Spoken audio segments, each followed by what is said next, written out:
of small town America. We interviewed a couple of investigators from the Georgia Bureau of Investigations who were called because there had been a murder, a gruesome murder of a woman who'd been tortured. Her fingers were cut off by pliers one by one in a bathtub.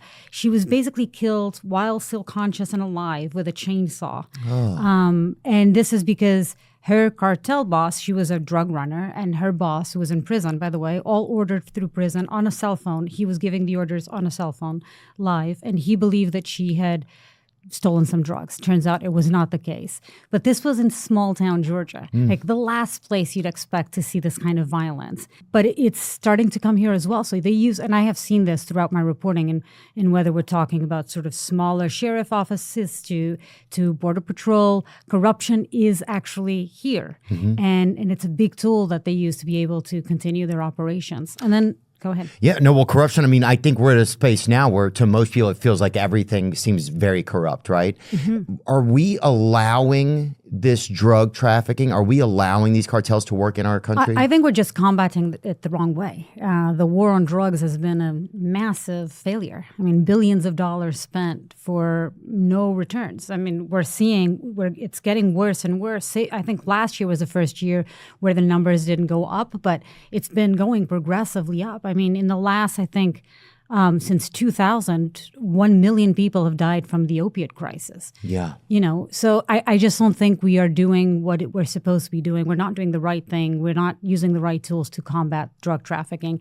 And, you know, the cartel benefits from drug trafficking. It's their breadwinning industry. So yeah, it's their big business. It's their big business. Like, what drugs are the cartels bringing in, I guess? That's where I'm... Everything. I mean, fentanyl, cocaine, meth.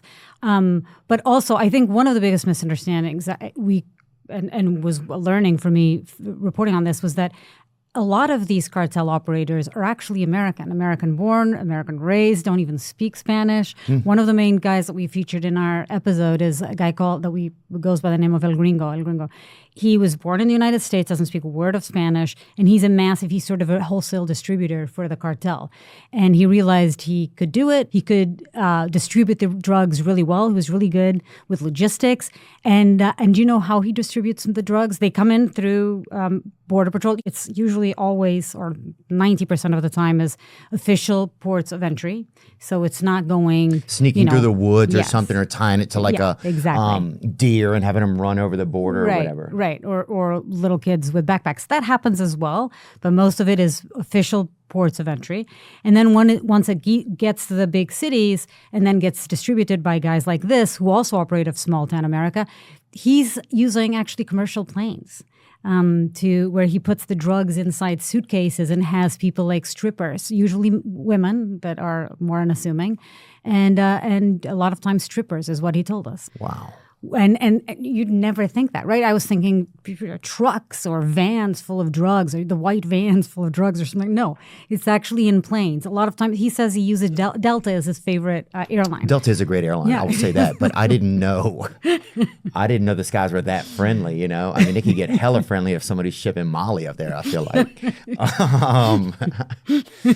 So when you start to learn this information, what do you do with it? Like, I know you guys present it, right? Like you package it into an episode and you present it to people, but how do you convince people to talk to us? How do you convince people to talk to us, but how do you convince them you're not going to turn them in? Yeah, I think that's the hardest part of our job. It's always the most challenging. I mean, we spend months, sometimes even years trying to convince people to talk to us. And, you know, there's no real benefit to them, at first glance at least. I think for me, I've learned that it's three main things.